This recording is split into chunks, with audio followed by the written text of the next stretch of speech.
Isu berita palsu bukanlah satu fenomena yang baharu. Malah, penyebaran berita atau kenyataan yang tidak benar dilihat semakin meningkat sejak era pandemik COVID-19 ini. Penyebaran berita palsu ini juga kadang-kadang tersebar lebih pantas dan meluas daripada berita yang sahih, sekaligus memberi impak negatif kepada minda masyarakat. Assalamualaikum dan salam sejahtera kepada rakan-rakan dan pensyarah CTO 152 kami se-Adarif. Di dalam video ini, kumpulan kami akan membentangkan laporan yang bertajuk Cabaran Berita Palsu dalam Masyarakat Digital dan Langkah Penyelesaian menurut Perspektif Etika. Apa itu berita palsu? Menurut Wikipedia, berita palsu ialah maklumat palsu yang dikemukakan sebagai berita. Di dalam era digital ini, berita palsu makin kerap dijumpai di media sosial. Ianya selalu bertujuan untuk merosakkan identiti seseorang atau menyebarkan informasi yang tidak betul.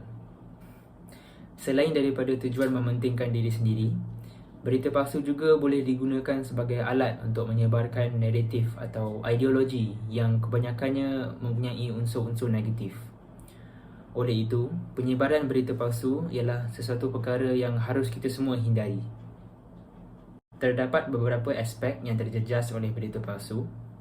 Oleh itu, di dalam video ini, kita akan melihat bagaimana segi-segi yang berbeza menghadapi cabaran berita palsu dan apakah kesan yang ditinggalkan olehnya. Assalamualaikum warahmatullahi wabarakatuh and salam sejahtera.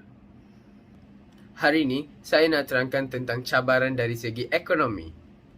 Okey, menyampaikan berita kepada sesebuah masyarakat adalah tugas yang sangat penting dan juga mencabar. Ini kerana berita atau maklumat yang disampaikan oleh seseorang haruslah difahami dan juga jelas dan teliti, yang mudah difahami oleh masyarakat. Bukan itu sahaja, berita dan juga media memainkan peranan yang sangat penting dalam menyampaikan sesuatu maklumat kepada masyarakat. Berita palsu bukan hanya berlaku pada zaman kini, malah ia juga telah berlaku pada zaman dahulu melalui aktiviti gosip.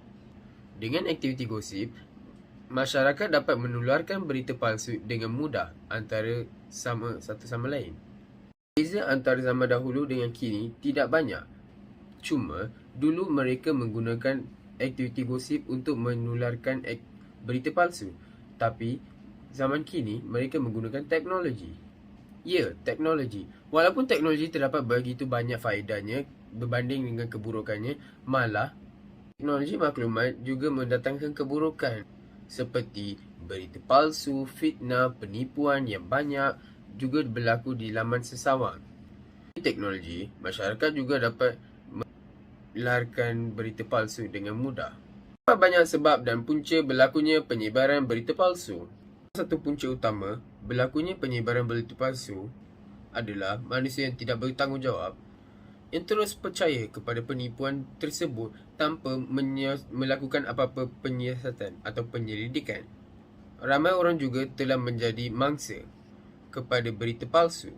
Ini membawa kepada impak kesan yang amat besar.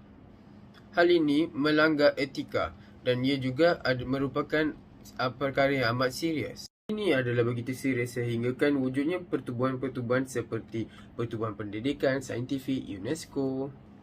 Hal ini bertujuan adalah untuk mengatasi penerimaan berita palsu dan penolakan berita benar. Biasanya, berita palsu disebarkan bertujuan untuk mengaibkan pihak tertentu dan juga untuk semestinya demi kepentingan kewangan. Dapat juga impak dan kesan negatif daripada penyebaran berita palsu dari segi ekonomi. Pertama adalah kerugian dari segi kewangan, kemudian jenayah cyber, wujud jenayah cyber. Ia juga boleh mempengaruhi minda pelajar, mendorong mereka untuk melakukan penipuan dari segi kewangan. Ini juga boleh menjejaskan keselamatan negara dan juga keharmonian masyarakat. Kembali kita kepada cabaran berita palsu dari aspek politik. Cabaran yang pertama yang dapat kita lihat ialah pelaburan fitnah secara terbuka terhadap ahli politik. Misalnya, baru-baru ini timbulnya isu di mana Perdana Menteri Malaysia Datuk Seri Ismail Sabri pernah terpalit dengan beberapa reporter yang tidak bertiga menyebarkan kenyataan palsu dan berbau fitnah terhadapnya.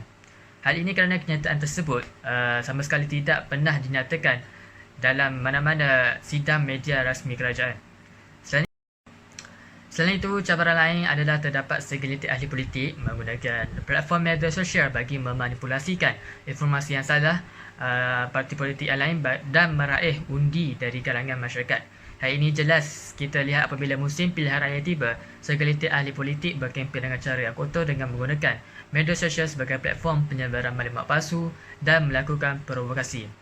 Selanjutnya, cabaran lain dalam masyarakat digital dari segi politik adalah apabila sebilangan masyarakat digital kita memburukkan imej agensi kerajaan dengan menyebarkan informasi palsu tentang agensi berkenaan. Senario yang berkaitan dengan isu ini dapat dilihat apabila negara kita berada dalam keadaan darurat dan menyebabkan kekacauan apabila berita palsu ini tersebar dalam kalangan masyarakat.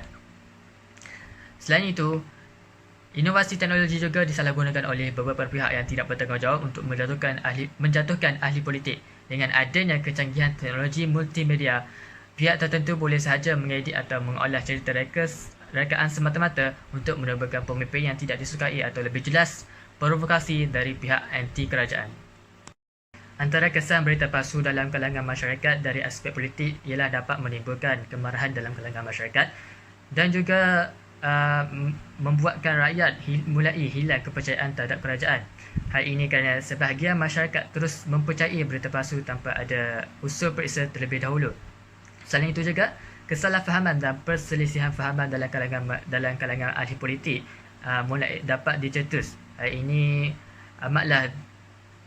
ini perlulah dicegah kerana hal ini dapat memporak-porandakan keadaan politik di negara kita. Selain itu juga, kesan berita palsu dalam kalangan masyarakat digital dapat mencetuskan provokasi dalam arena politik. Perbuatan ini amatlah ditegah dalam Islam kerana perbuatan ini dapat merosakkan hubungan seseorang. Hello, Assalamualaikum. Nama saya Hafiz bin Khalil Akmal dan saya akan sambung tentang cabaran berita palsu dalam masyarakat digital dari segi sosial. Sudah tentu, berita palsu merupakan perkara yang sangat buruk dan ianya mampu memberi kesan yang sangat dahsyat dalam kalangan masyarakat. Antaranya ialah berita-berita palsu yang berunsur menghina ataupun mendiskriminasi antara kaum, mampu untuk memberi kesan seperti menimbulkan perasaan kebencian dalam kalangan masyarakat. Seterusnya, berita palsu juga mampu untuk mengelirukan masyarakat ketika mendapat satu maklumat. Sebagai contoh, ketika pandemik COVID-19, ramai masyarakat kita yang terpedaya dengan berita palsu tentang COVID-19. Terdapat pelbagai cabaran berita palsu dalam masyarakat digital dari segi sosial.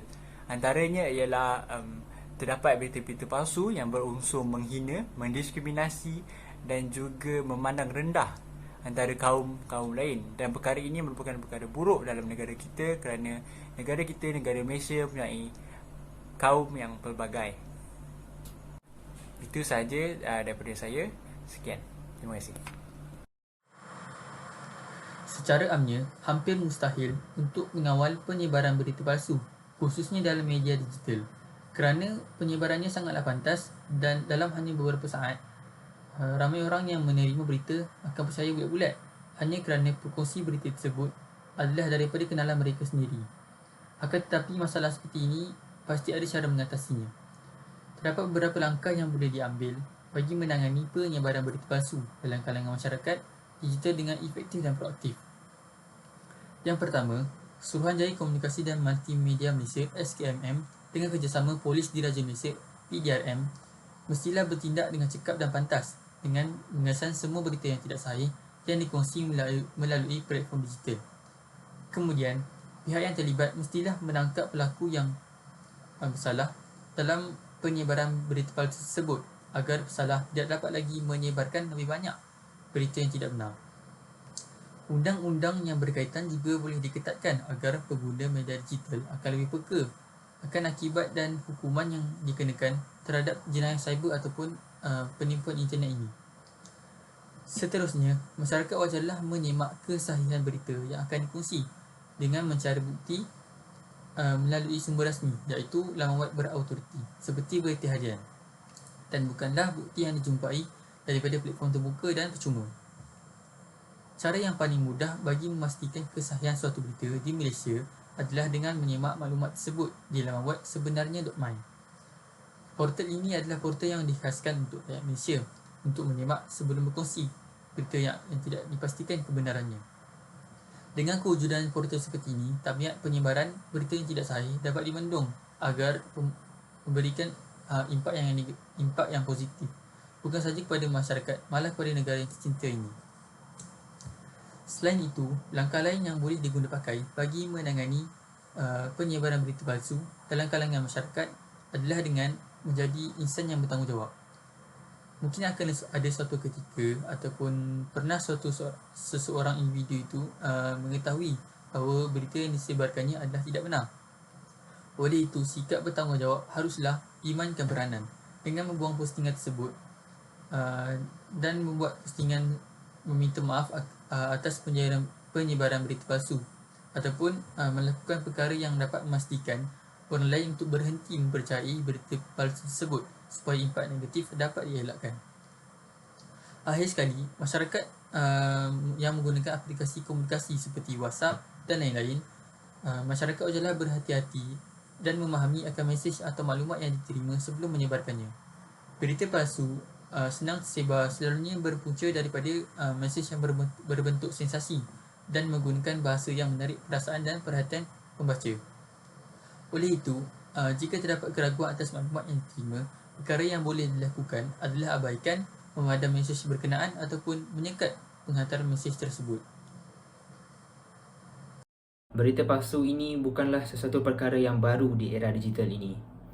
Kemajuan teknologi juga boleh disalahgunakan dan menyenangkan lagi proses penyebarannya. Berita palsu ini bukanlah sesuatu perkara yang boleh diambil remeh. Ia boleh merosakkan persahabatan, ia boleh memecah belahkan keluarga dan ia juga berpotensi untuk menjatuhkan sesebuah negara. Maka, sebagai ahli masyarakat yang bertanggungjawab, kita haruslah bekerjasama dalam menghentikan perkara ini daripada terus berlaku. Jika semua melakukan langkah-langkah yang perlu diambil apabila menerima sesebuah maklumat atau berita, kita akan dapat menghentikan penyebaran berita palsu. Itu sahaja dari kumpulan kami mengenai cabaran berita palsu dan langkah penyelesaiannya. Kami harap sesiapa sahaja yang menonton video ini dapat mengambil manfaat dan belajar sedikit sebanyak mengenai isu ini. Sekian daripada kumpulan kami. Assalamualaikum.